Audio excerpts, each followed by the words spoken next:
নমস্কার বন্ধুরা, আবার চলে এসেছি একটা নতুন রান্নার ভিডিও নিয়ে। দেখুন আজকে আমি বানাচ্ছি শুকো মাছের তরকারি। দেখুন আমি প্রথমে ছোট ছোট একদম ছোট ছোট ঘুষো চিংড়ি শুকো নিয়েছি, নিয়ে আমি ওটাকে জল দিয়ে ভিজিয়ে দিয়েছি।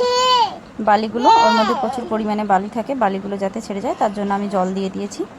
দিয়ে মাছটাকে ভিজিয়ে রেখেছি। আর এদিকে আমি দিয়ে দিচ্ছি, আমি কড়াইতে তেল দিয়ে দিয়েছি, শুকনো লঙ্কা দিয়েছি, একটু পেঁয়াজ কুচি দিয়েছি, দিয়ে ওটাকে ভালো করে ভেজে নিচ্ছি।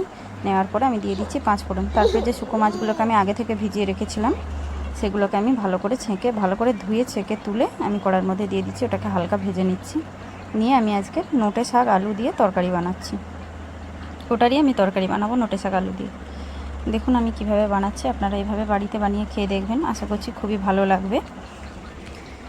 শাক আলু দিয়ে দিয়েছি, তারপরে দিয়ে দিচ্ছি পরিমাণ মতো নুন, দিয়ে ভালো করে নাড়াচাড়া করে নিচ্ছি। এরপরে দিয়ে দিচ্ছি আমি মশলা।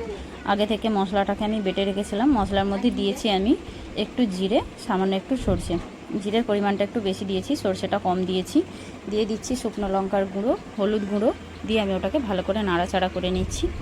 নাড়াচাড়া করে আমি ওটাকে অল্প সামান্য জল দিয়ে ঢাকা দিয়ে দিচ্ছি। বেশি জল দেবো না, সামান্য একটু জল দেবো, কারণ শাক তো বেশি সময় সেদ্ধ হতে লাগে না।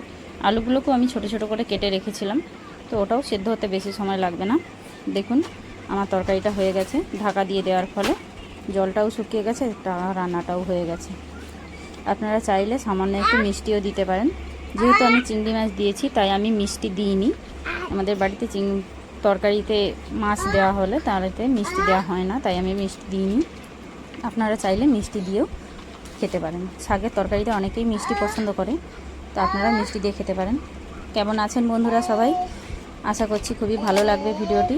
ভালো যদি লাগে অবশ্যই লাইক, কমেন্ট, সাবস্ক্রাইব করে দেবেন। টাটা বন্ধু।